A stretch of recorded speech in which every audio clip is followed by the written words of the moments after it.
Hello and welcome to Russo's Books. My name is Mike Russo, owner of Russo's Books here in Bakersfield, California, and we're excited to have you joining us here today for the book release of Unbeatable Betty. Today in store we have the author of Unbeatable Betty, Allison Crotzer Kimmel, and joining her on this book release celebration are the illustrator from Virginia, Joanie Stone, and Betty Robinson, who's the heroine of the book. Her granddaughter joins us from Massachusetts. So this is going to be an exciting and fun time. But before we get started, I just wanted to go over a few ground rules and let you know some housekeeping items so that we're all on the same page. First of all, you will be muted throughout the presentation, but we still would like for you to interact. So for that, we have in Zoom the chat button. And if you'll click on chat, those questions will come to me as well as to Allison, and we'll do our best, time permitting, to answer the questions that you put into chat. In addition, many of you, when you pre-registered, had also put in some questions, and Allison, time permitting, will get to those as well. Also in Zoom, you'll see that next to the chat button is a reactions button. If you click on the reactions, then Allison will be able to see if you put an applause or a thumbs up, so feel free to use that as well. I also encourage you in Zoom to have it on speaker view, not gallery view. Gallery view is going to give you all the different people that have joined us, but really you want it on speaker view so that you can hone in on Allison, Joanie, and Brooke as they talk. So speaker view will serve you best. The recording of this video will go out to those of you that pre-registered. I am recording it. I will also post it on our website, russosbooks.com. So if you want to revisit this, or you have a friend or family member who wasn't able to join in, they'll be able to get the recording. And then finally, speaking of russosbooks.com, hey, buy the book. Love to have you buy the book. russosbooks.com, if you buy it from us, Allison will sign it. In the order comment section, if you would like it personalized, just put down the names and she will personalize it to suit. We do offer on our website 15% off all books, so including Unbeatable Betty. And for orders of $25 or more, we have free shipping throughout the United States. So that said, welcome, happy to have you. Allison had a little book trailer put together, and we're going to start off so you can learn a little bit more about Betty, the first woman to win Olympic gold in track and field. But the story is so much more than just that. So to get to know her a little bit better before we get started, give me just a moment, and we're going to play that video.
Hi, thank you so much for, thank you for joining us, and thank you especially to Asher Ionero. He is an incoming 6th grader who made that book trailer for me, and I want to say thank you so much to him. I told his mom he's going to be Spielberg someday, so look out and watch out for Asher Ionero's name, because someday he's going to be a famous film director. I know it. So anyway, thank you so much and welcome. I want to read a little bit of Unbeatable Betty to you today, and then we're going to talk about Betty and about her amazing story and the process of making the book.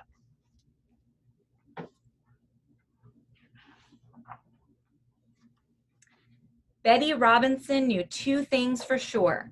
She could run, and she needed to catch a train. So she ran. When Betty took her seat on the train, her legs weren't even tired. Across from her, Mr. Charles Price, the science teacher and boys track coach from her high school, stared. "I know a runner when I see one," he said.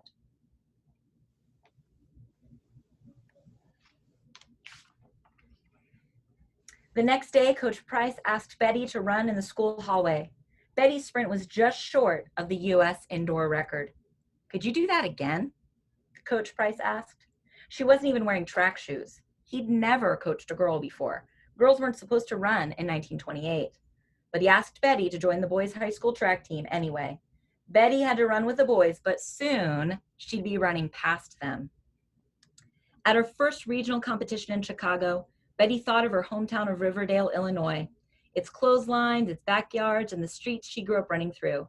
None of them had been like this, but Coach Price had said all that matters is the runner and the track. When the gun sounded to start the race, Betty's legs pumped all the way to the finish line. She came in second to the American women's record holder. Turns out Elizabeth Robinson could run with the best of them.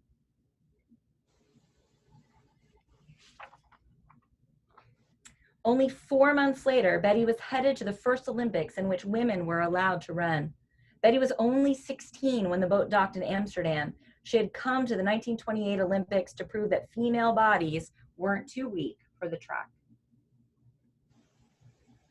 On the day of the 100-meter race, the Olympic crowd cheered, vibrated from Betty's head all the way to her toes. Running had made her toenails fall off. As she crouched at the starting line, she noticed Canadian Fanny Rosenfeld. Fanny was one of the world's fastest women and the champion expected to win gold. Betty remembered Coach Price's advice. She was the runner, and no matter where the track was, it was hers and hers alone.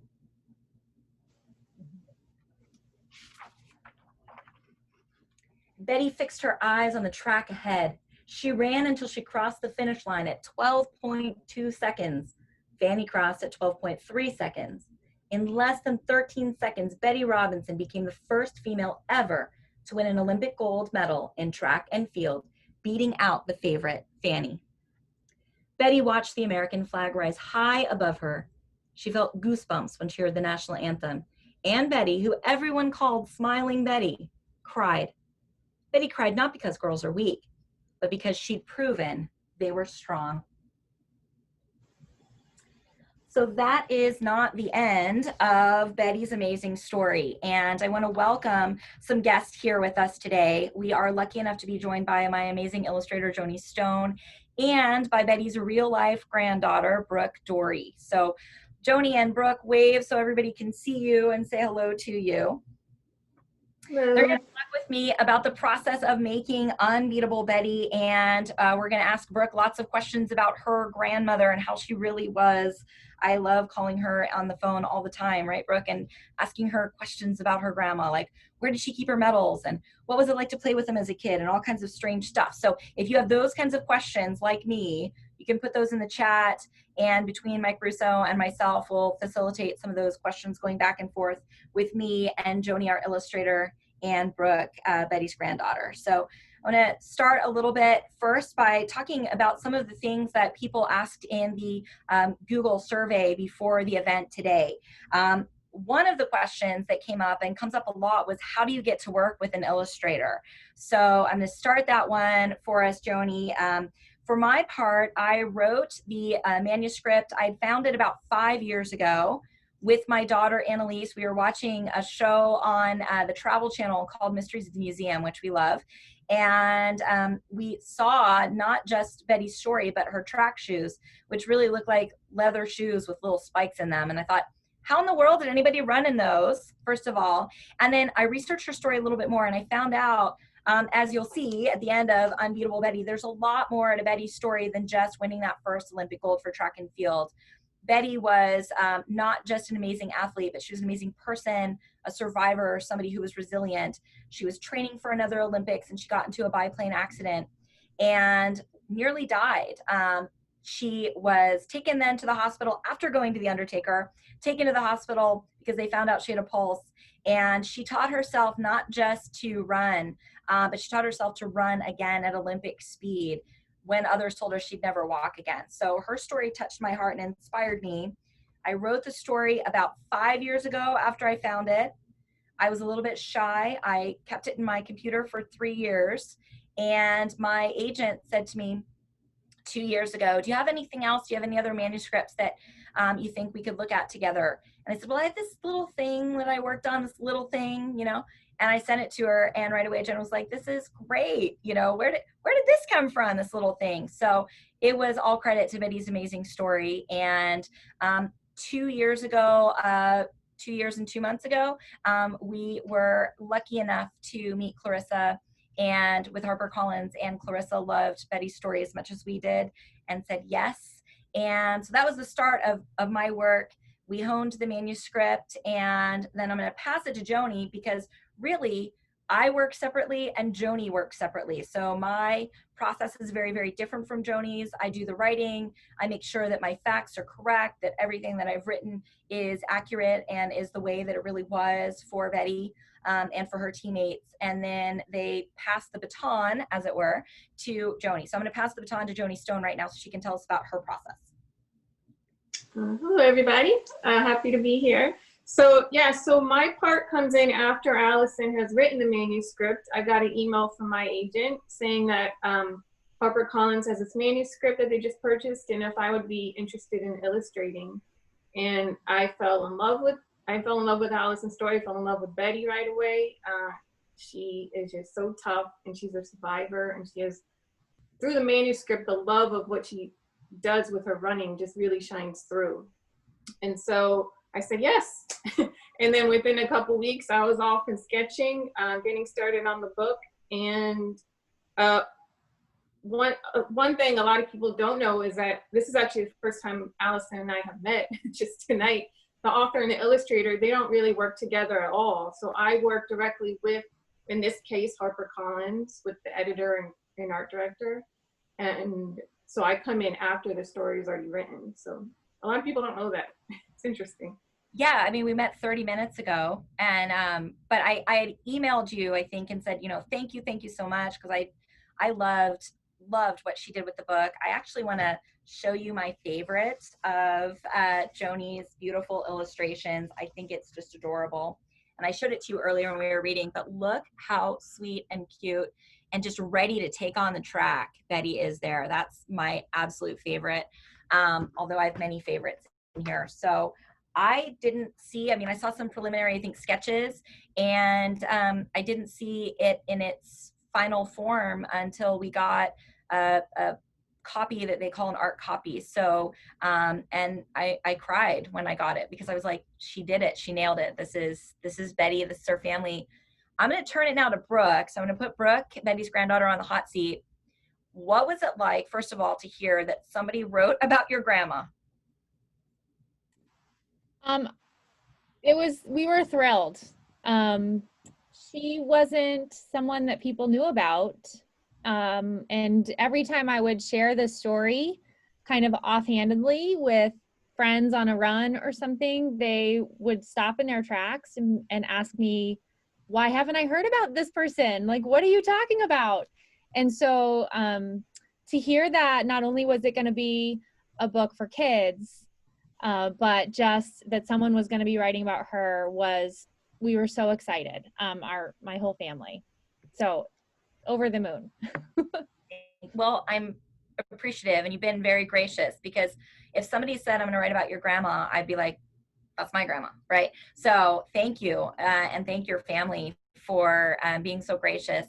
So I showed some pictures to Brooke as we were in the chat earlier, Joanie and Brooke and I kind of doing a test run. And I showed her some pictures, and I'm going to show you this beautiful illustration that caught Brooke's eye.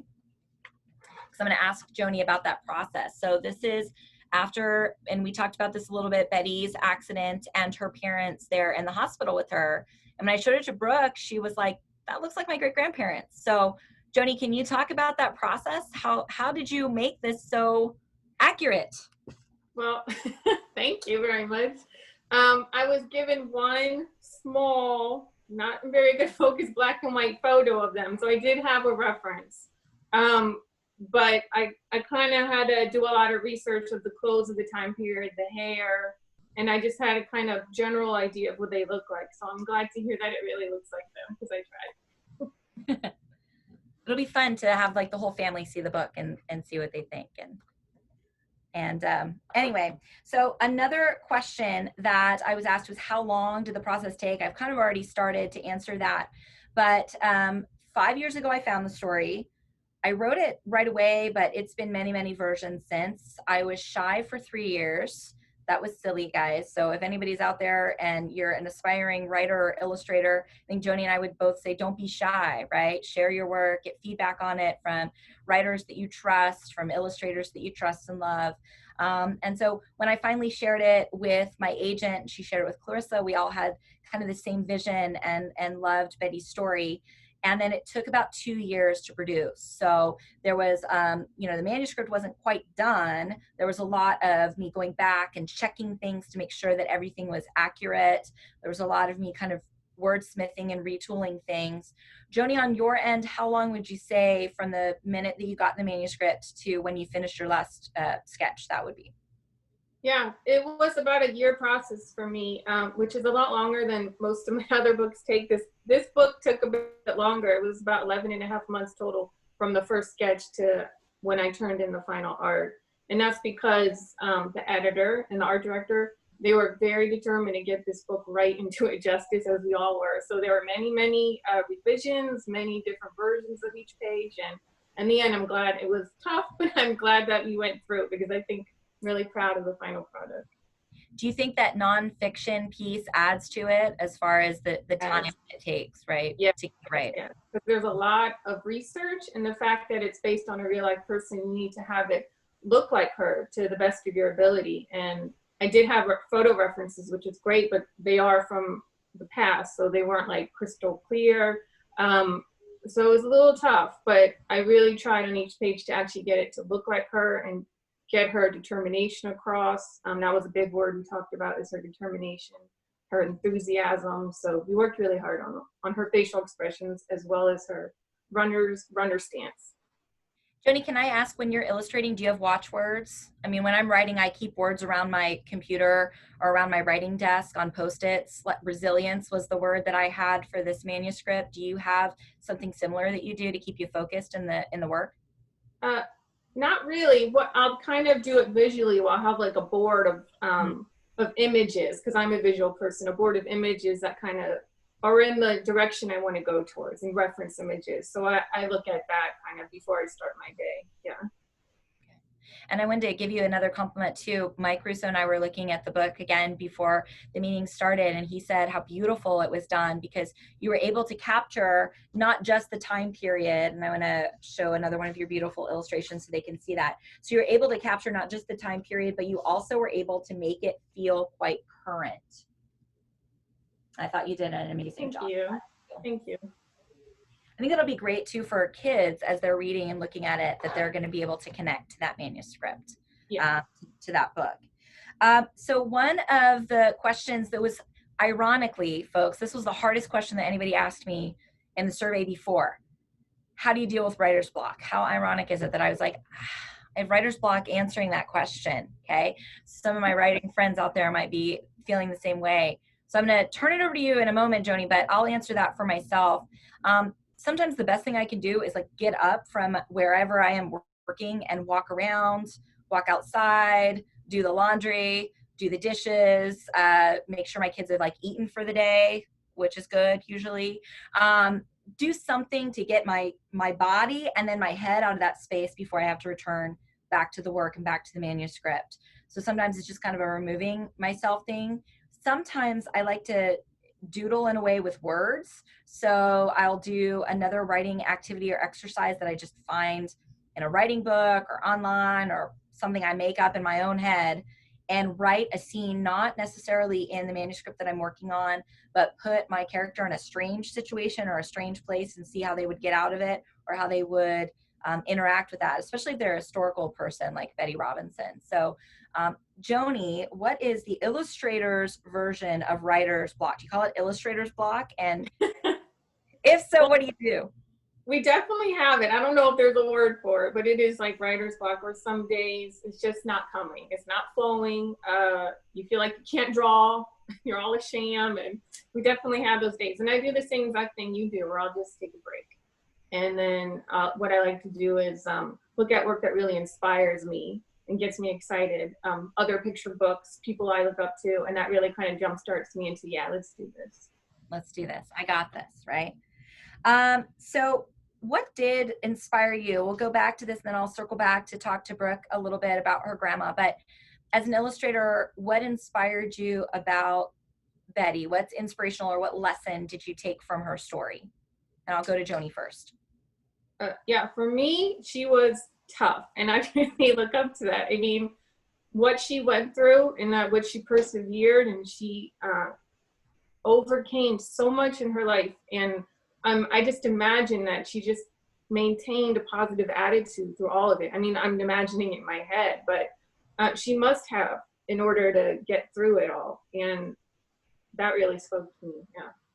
Yeah, for me, it was definitely that watchword that I used, resilience. And raising a daughter, I never want her to think that she can't do something. And my daughter is awesome. She teaches me things about life and how to be a person. And so I looked up to Betty, and she's exactly the person that I want my daughter and my son to know about. And I really felt that it was my job as a writer for kids to bring this story to the forefront, because nobody had heard it, or not many people had heard it before. I was shocked that there wasn't already a picture book about Betty Robinson. In fact, I thought for sure when, Annalise and I were watching the show, I was like, oh, somebody's already done this. I know it. And I was pleasantly surprised, but then also like, hey, wait, why isn't there, so it was my job to get that story out there. And that's what inspired me. I want people to know about her, and I want people to understand her grit and her determination to not just win that first medal, but I think probably even harder, win the second medal after such a catastrophe, after such an accident. So Brook, now I'm going to go to you. And I know maybe it's a little strange to talk about how your grandma inspires you, because it's your grandma. You know her in a way that none of us ever can. But what does inspire you about your grandmother and her story? So I think about her a lot when I'm just going through challenges in life in general. I'm a runner myself, not a sprinter, but I've run some distance. And I think on those long runs, I definitely think about her. I play this mantra, if she can, I can, kind of in my head to help me get through those kinds of challenges. But beyond that, I mean, my grandmother was super joyful. So Joanie, when you mentioned that, like and I share this when I talk with people about her, just her gratitude and the way that she kind of lived her life, there was so much joy. And I'm sure my mom knows times that there was not joy, having it been her mom, but I saw a lot of that and spent a lot of time with her, just kind of soaking that up. And so those are my memories of her, her love for animals, her fight for injustice, and just looking for everyone getting an equal shot. And so I think those were the things that really stuck out in my childhood. And letting us do things that grandparents let you do, that your parents might not. So she just always believed in us. So the secret's out. So your mom's watching, Brook. So you might know and tell her what you were able to do that, But I do want to take this opportunity to show everybody some websites that I think are really, really important here.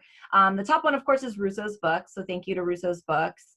And then the next one, you can look at that one. That's mine. It's, not as important, I think, as Joanie Stone. And we also have BettyRobinson.org and the TrainCatchersFoundation.org, which I'm going to ask Brook to talk about, since we just were talking about your relationship with your grandmother. So if you take a look there at TrainCatchersFoundation.org, can you tell us a little bit about what you're doing with the foundation to honor your grandmother's memory and her amazing story in life.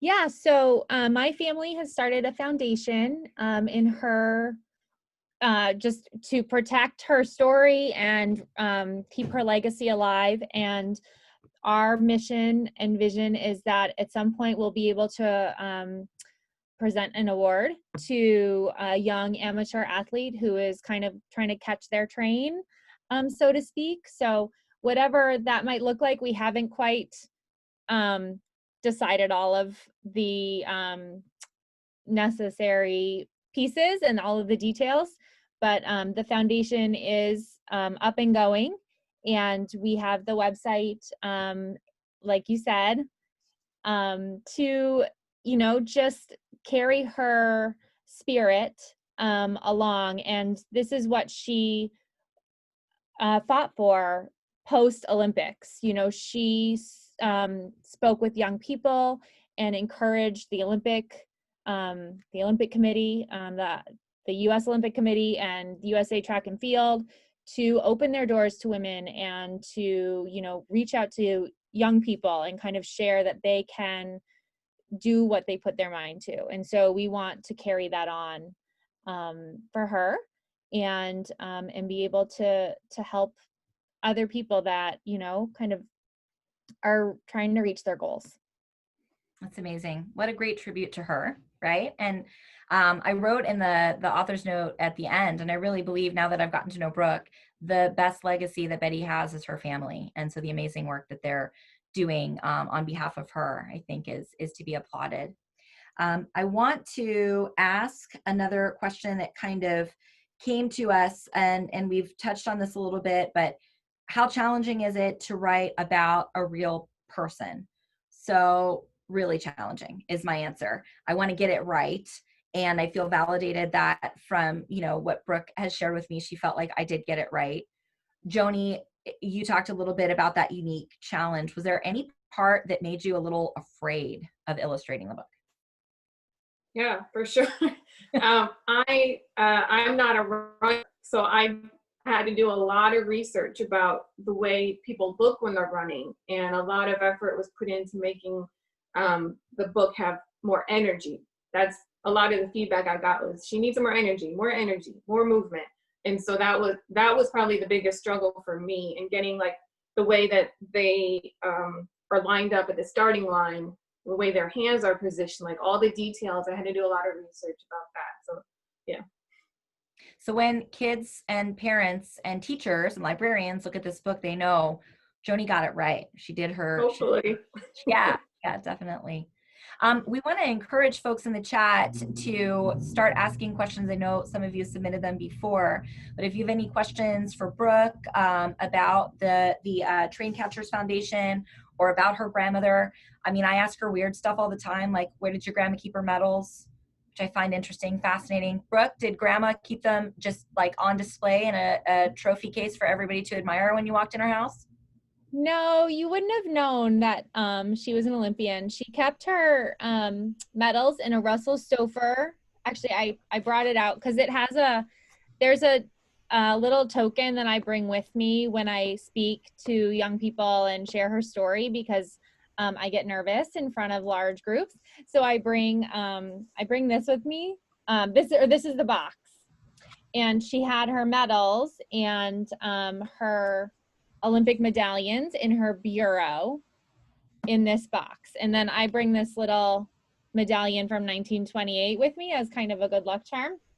But yeah, she hid her medals, you know, in a safe place, which I guess back then was in your bureau. Mm-hmm. But they were not out for people to see. And you would meet her and she wouldn't even tell you, you know, if you met her at the hardware store where she worked, she would just help you on your way and then, you know, wish you a good day. So that was, at least from what I've been told and from what I witnessed, you wouldn't have necessarily known. See, and I told Brooke that if I had a gold medal, I'd wear it to Target. Like, I'd wear it everywhere. There's no chance I wouldn't.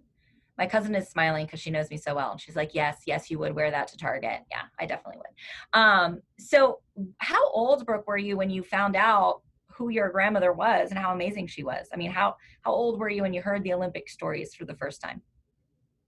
I don't remember how old I was when I heard the story for the first time. I remember how old I was, though, when it kind of sunk in that she was a big deal. And that was my, that was when I was in high school in 1996, when the torch was walked through Denver on its way to the Atlanta Games, because we were with her and there were TV crews and famous people.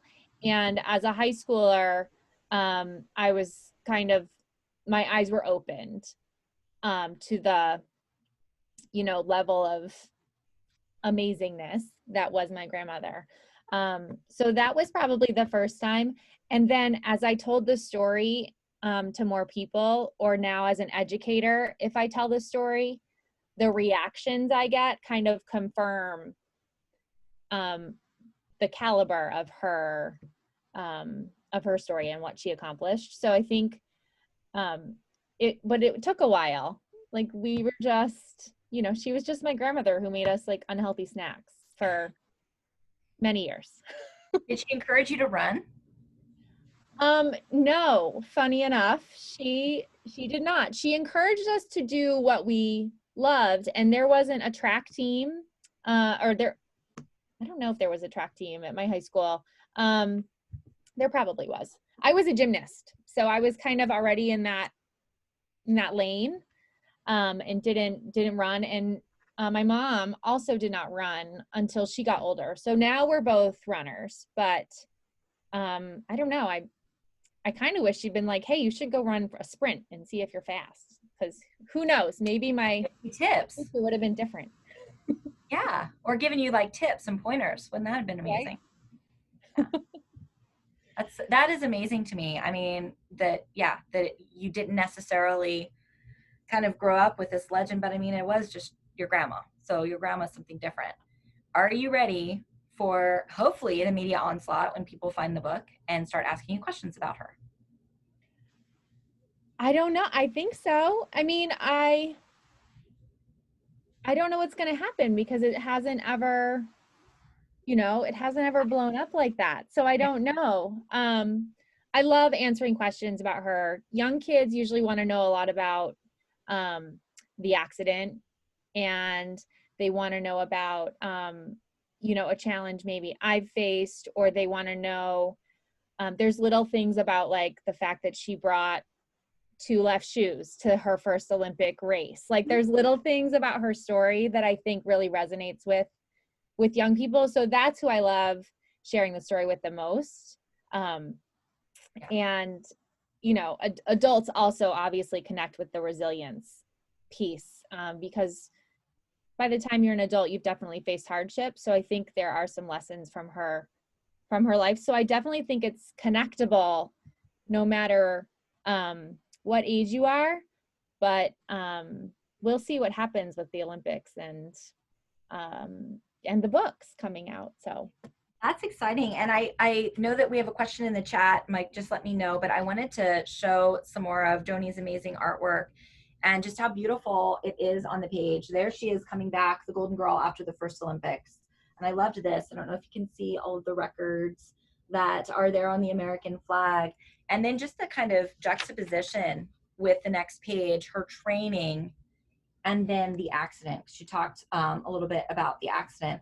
And I think it's done in a beautiful way, Joanie, because there's not that gratuity there for young readers. You know, we know that there's an accident, and more important than the accident is the resilience that she showed, and the fighting back, and the saying, of course I'm going to run again. So bravo to you on that. What was your thought process there, Joanie, on those pages? And I'll show that again, as far as not showing the accident itself, or kind of like the aftermath, but kind of giving a peek there for readers. Yeah, we just wanted to allude to it. We didn't want to show it. We didn't want to show anything horrible, like the wreckage on the ground or anything like that, because this is a book for young children. And like you said, the emphasis was on what she did after she faced this major setback, not the setback itself. So that's what we focused on. And I don't want to give too many spoiler alerts, but of course you can find them all out from Betty's story. But I just want to show the beautiful spread that Joanie did with her teaching herself not just to stand, but to walk and then to run and then to train at Olympic speed. How did you envision this spread, Joanie? What was the? This was directed from the editor and art director. It was their original idea to show a progression of her from the wheelchair back to running on a track. And so this is what we came up with. And I think it is a great spread. Not to give too many spoiler alerts, but I guess I will. So she goes back to run in the Olympics, and it turns out to be Hitler's Germany. So Brooke, the question that everybody probably asks you when they find out that Grandma went to the Olympics in Berlin, what was Hitler like? What was her experience there? So I didn't hear a lot of stories about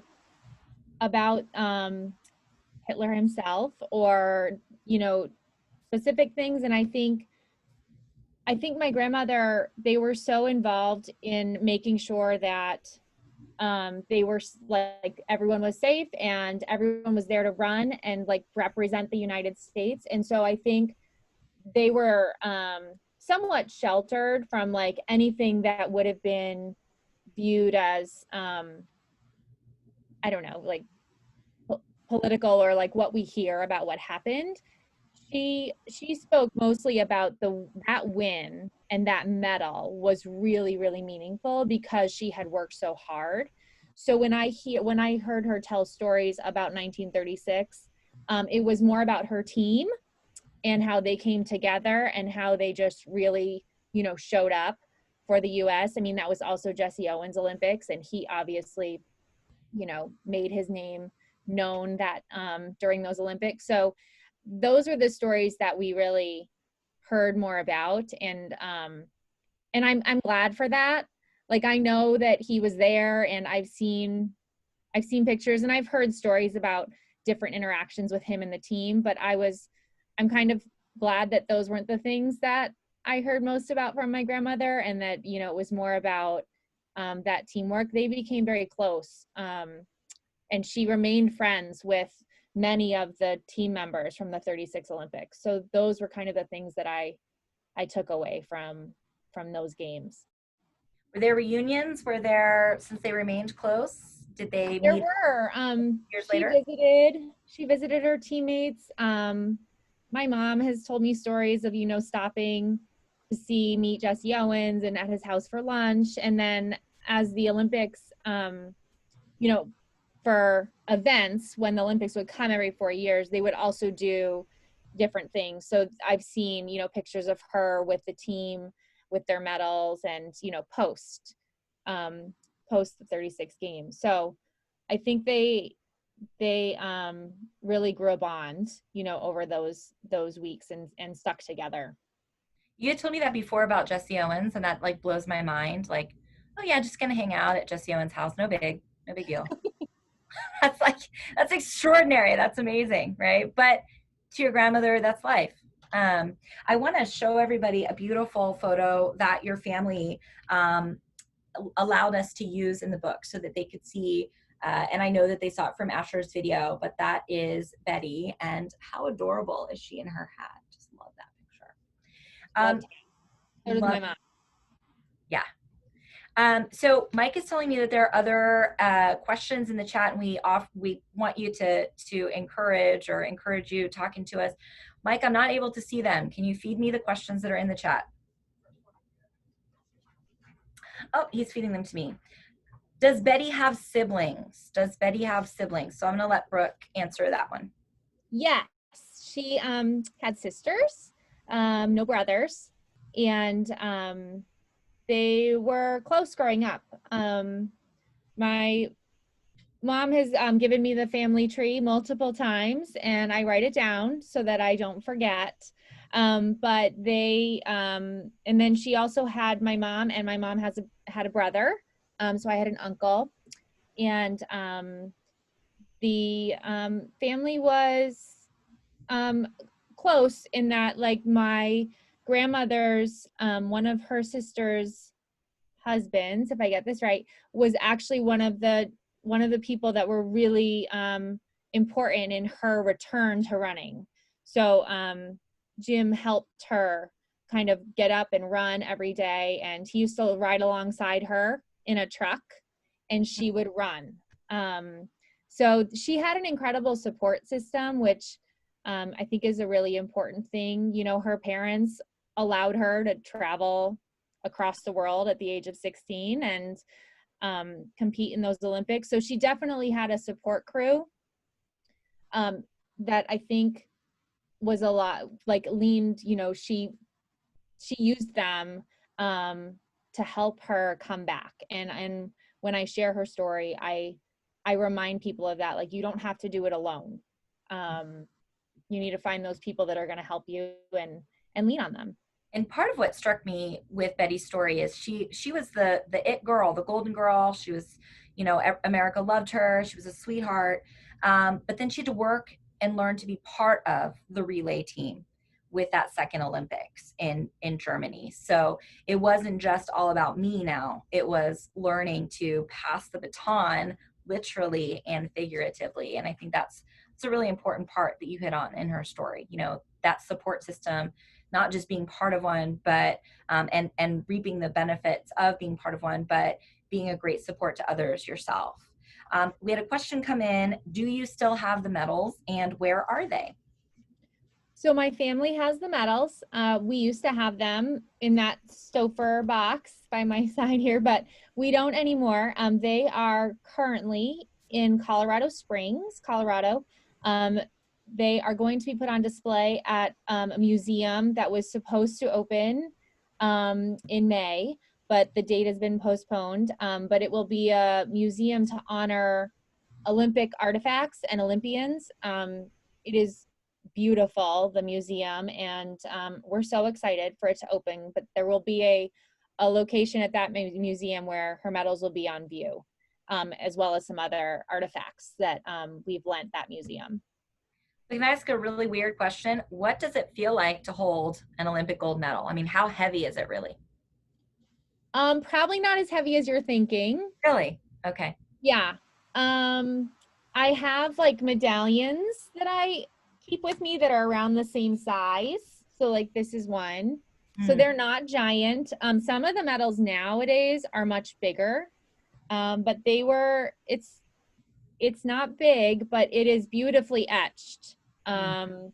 And you know, there are sentiment, like different things around the medal.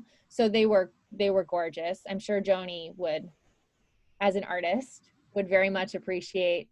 I think the Olympic Committee spends quite a bit of time designing the medals, but and her name is engraved on them, which I don't think they do anymore. But it's a pretty cool feeling. Did they engrave her time or anything like that, or just her name and the games? It's just her name, if I remember correctly. But not, yeah, there's no other information. Oh, that's amazing. That's really wonderful of your family to let them be somewhere else, you know, and not with you. I think that's great. And that's part of sharing her story, probably, right? Yeah, I mean, they would come out every so often if we would go somewhere and share it, or like my mom wore my grandmother's medal to my wedding. Oh, I love that. Over there. Job, Mom. I love that. I know there were some times that they would come out, but we felt strongly that they needed to be on view. And my mom is in Colorado, so she's also not far from them. So that's good too. So she'll let us know when the museum does open. And oh, yes. Yeah, I'll let you know. A future where we can go, right? Where we can be there. Right. So a question came in about next projects for all of us. So for me, one of the projects that I'm going to work on next week is, because I'm a teacher by day, and so I'm doing some curriculum stuff for my district office currently during the day. But next week is like my week off, and then I go back to teaching for a few weeks. So on my week off next week, I'm going to do some curriculum for teachers for Unbeatable Betty. So the curriculum that I'm doing this week has nothing really to do with that, but the curriculum that I'm going to work on just privately as me, the writer, will be for kiddos and teachers and librarians to use Unbeatable Betty and all the themes and messages that we think are there in Betty's story in their classrooms. I'm also working on a middle grade piece that I've worked on off and on for a lot of time, but it's a story of my heart too. So I want to make sure that story gets told. And I have a few manuscripts that are completed that my agent is shopping around. So I'm going to go over to Joanie now. Joanie, did you want to tell us about some of your next projects? Sure. So I just finished up a couple, probably about 2 months ago, another picture book called Secrets to See, which is another nonfiction biography about an amazing woman. Her name was Jeanne. She has a French last name that I can't pronounce.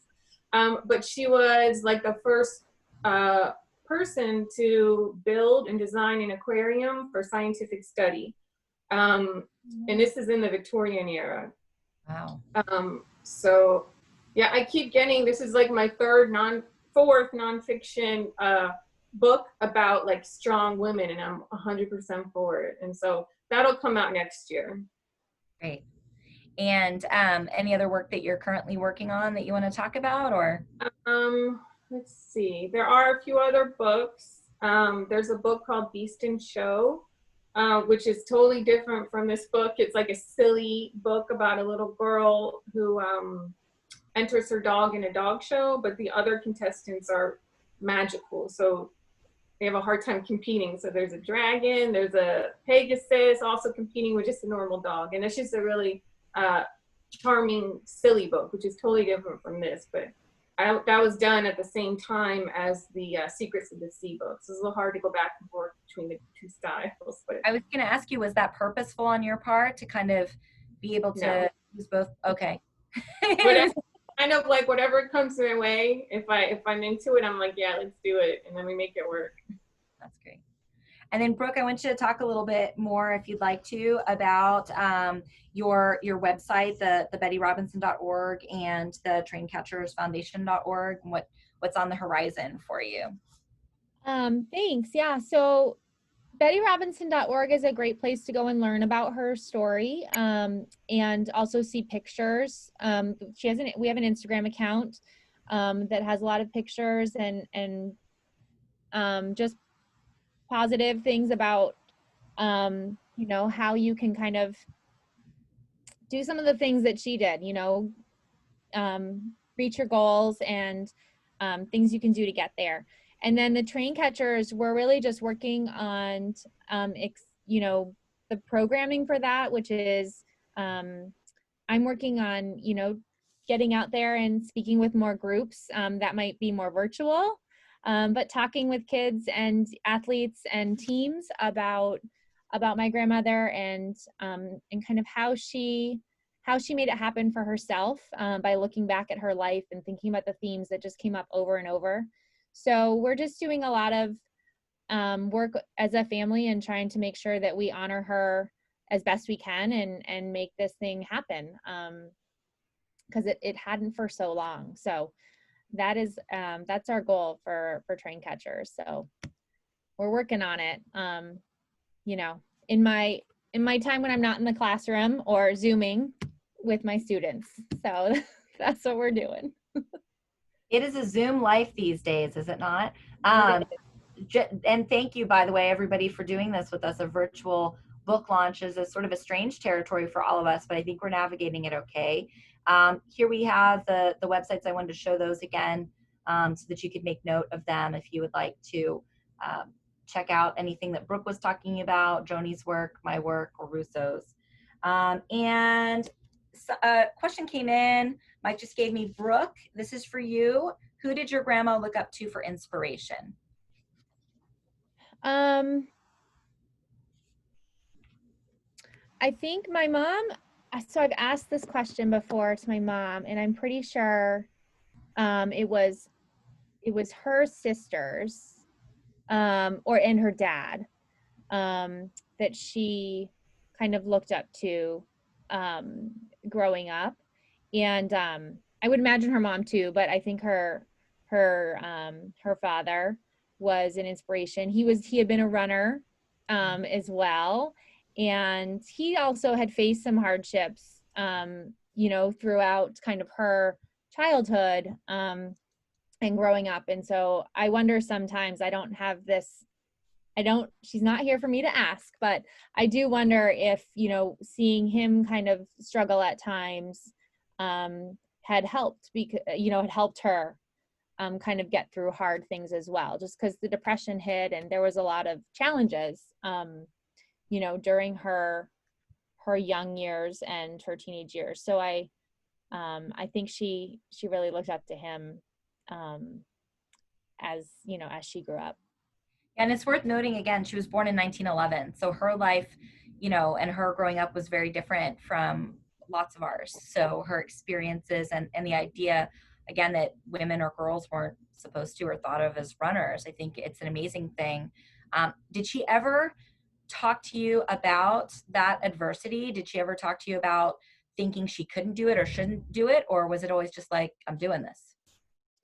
It was pretty much always, I'm doing this. I think I witnessed it too sometimes with like with my grandfather, like when they, you know, she just like did what she wanted to do. And you know, it was always good things though. I mean, she was, you know, her heart was so big for animals. Like she always wanted to support, you know, World Wildlife Fund, and she had a manatee in her name. And like, she was always fighting for things that seemed, in my mind, very reasonable and just. And so I think it would have been hard to argue with that. But yeah, I don't think she even stopped sometimes to think about, you know, the fear. Like I talk about that with the running. Like, I don't think she stopped and analyzed and then decided. I think she just went and she just did it, and she just decided. She just did it. Yeah. What would she say if she were in a bookstore and saw her face on a picture book? Like, what would she say if she found Unbeatable Betty? I think she called them duck bumps. I think she'd get duck bumps all over her. The person is goosebumps, and Brooke said duck bumps. I didn't know that Grandma said that, so my apologies. That's pretty cool. What would she say about? I mean, would she think it was like weird, funny, strange, cool, both? I think she just like I think she would love it, because she would know that young people would be hearing about a story that showed they could do what they put their hearts and their minds to.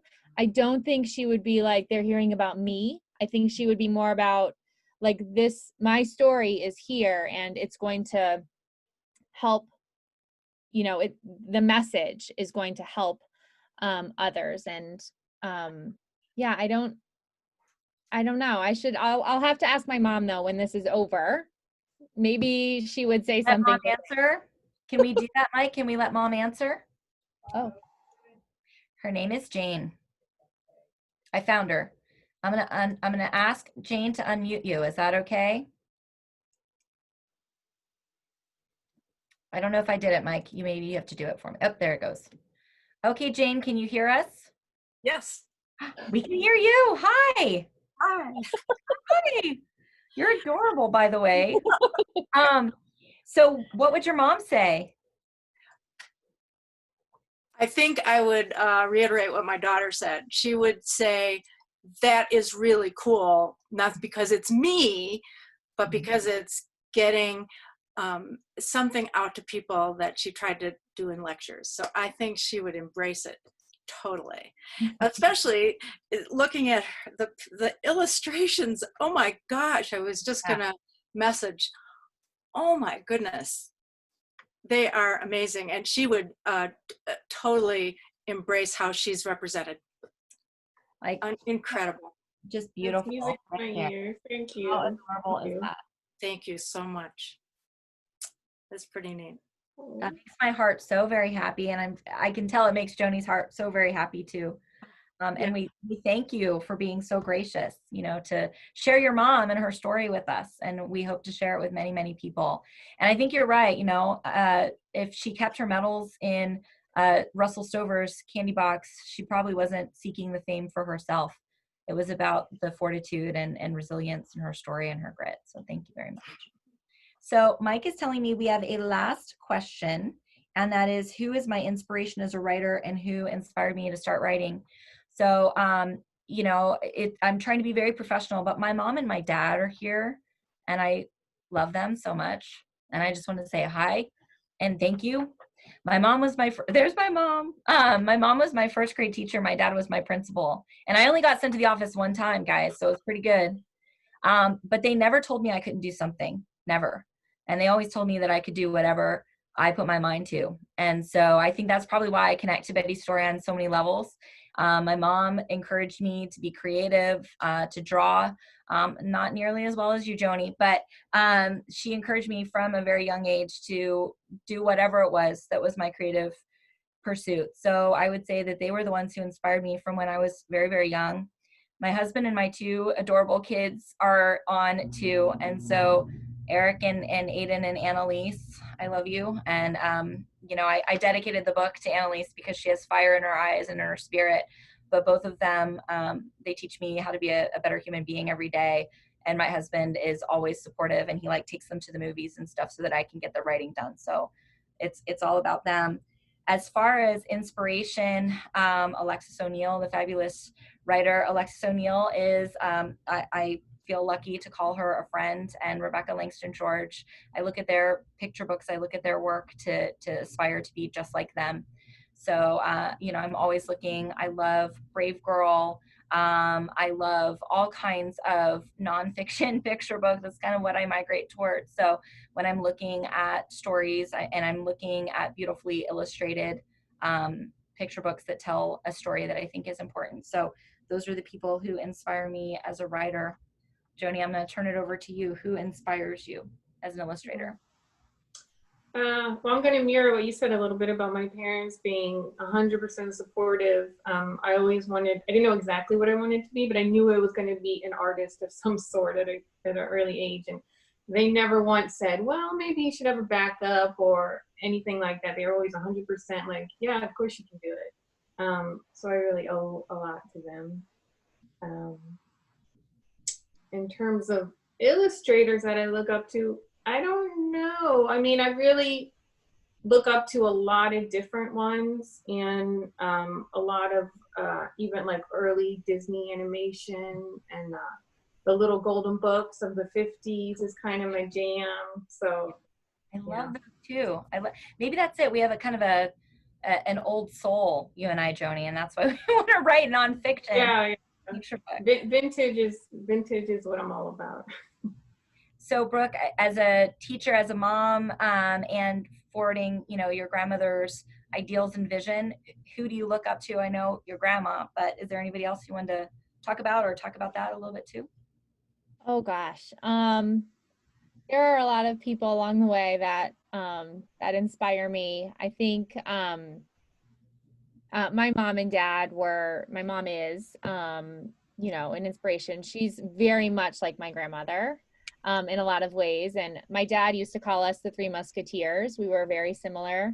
My friends would probably say that I also have some of those genes of kind of going after for things that that mean a lot to me, and you know, a lot of trying to be grateful for what I have, and kind of riding through life with joy, I think is, you know, that's something my mom has taught me. My brothers as well are, you know, inspirational people in my life. So I'm just blessed to have people in my life that, you know, support me, and they're behind me 100% with all of this work. So that, yeah, I think I'll just stick with family. There's so many other teachers and educators and people that I could put up there, but I am not a decisive person. So and we have in the chat that a little birdie just told me that you are just like your grandmother. And that's, and this is a person who's known you a long time and loves you very much. And so that's the best compliment I know to give a person, is be just like Betty Robinson. And so I want to just share really quickly, thank you to Russo's Books here in Bakersfield, our local independent bookseller. They're a family-owned business. They're so supportive. Mike is willing to like take this virtual book launch ride with me, which is new territory for all of us. So thank you very, very much to Russo's. Thank you to Mike and his son Ken, who are here kind of doing the technical stuff that I don't do because I just write the stuff, right? So thank you so much to them. And if you do go to their website, you can get Unbeatable Betty. And he's saying too that you can get Unbeatable Betty and other books to keep you reading over the summer. If you are at a distance and you spend $25, it is free shipping. If you live in Bakersfield, this is like a really cool offer. You can buy this and they will deliver it to your door. So in the age of COVID-19 and not really kind of feeling like we want to go places a lot of times, they are willing to deliver it to you. So it doesn't get much better with service there for that. And I just want to say thank you to everybody. I think, you know, Brooke touched on this and Joanie touched on this earlier. Betty's story is one of joy. Betty carried herself from everything I've read and everything that I've heard from those who know her well with joy. And with joy, I say to all of you, thank you so much for being here with us tonight, and be well. Thank you. Thank you. Everybody. Thank you. Thank you so much. Ugh. Aw. She's gonna make me cry, so I'm gonna have to go before I cry.